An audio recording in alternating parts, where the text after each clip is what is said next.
Olá, pessoal! Hoje nós vamos estar aqui falando sobre eritroblastose fetal. Eritroblastose fetal é uma doença que ela acomete a mulheres que têm o seu fator RH negativo. O que isso significa? Lembrando que o fator RH é uma proteína que nós temos na nossa hemoglobina e quando nós possuímos essa proteína, nós falamos que somos fator RH positivo. Se nós não possuímos, nós dizemos que nós somos RH negativo. Então, essas mulheres que são RH negativo, elas podem adquirir essa eritroblastose fetal. Quando ela tem a sua gestação, o seu filho ele pode nascer com algo que a gente chama de DHRN. O que é isso? Doença hemolítica do recém-nascido, ou seja, uma doença que ela, por ela ser hemolítica, quer dizer que ela tem a ver com o sangue e do recém-nascido. Então, como que isso vai acontecer? Como isso vai acometer a esse feto? De duas formas, através de transfusão sanguínea, se a mulher, a mãe, né, em idade fértil, ela tiver recebido sangue positivo durante esse tempo, ou então através da própria gravidez. O que vai acontecer durante a gravidez dessa? Então, uma mulher que ela possui o seu fator RH negativo, que a gente chama isso de Dzinho. Então, se ela tem um filho com alguém que é fator RH positivo, que aí a gente vai chamar de Dzão tracinho, porque só necessita de um alelo dominante. Lembrando que, se for Dzão, todos os filhos forem positivos, mas vamos imaginar aqui que este é Dzinho.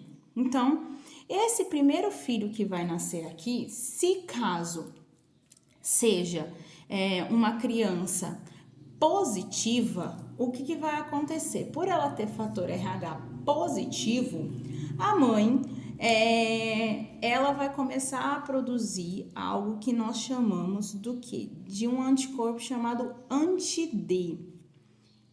Por que ela produz esse anti-D? Porque o filho, ele vai produzir uma coisa, ele não é RH positivo, então porque ele produz antígeno D.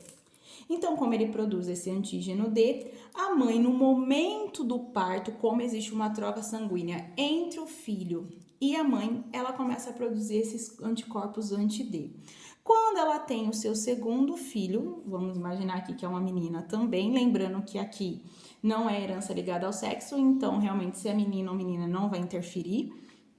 Mas se aqui também for positivo, o que vai acontecer? Essa segunda criança aqui, ela nasce com DHRN, né? E isso pode causar morte do feto, incapacidade a longo prazo, danos cerebrais, insuficiência hepática, vários problemas vai vir por causa desses anticorpos que a mãe está tentando combater o sangue dessa própria criança, né? Lembrando que se ela tivesse, se eu falo desenho é 50% de chance. Se ela tivesse esse primeiro filho aqui e ele fosse negativo, essa segunda criança, ela não iria ter DHRN. Por quê? Porque se ela é negativa, ela não produz antígeno. Se ela não produz antígeno, a mãe também não vai produzir anticorpos. E essa última criança aqui, se ela nascer, também nasceria negativo, então ela também não teria esse problema. Caso aconteça, caso ocorra, né, de vir, se fosse nesse caso aqui que nasce positivo. Logo depois do parto, até 72 horas depois do parto, a mãe deve tomar uma vacina, que algumas pessoas chamam de vacina, mas na verdade ele é um antissoro chamado de anti-RH.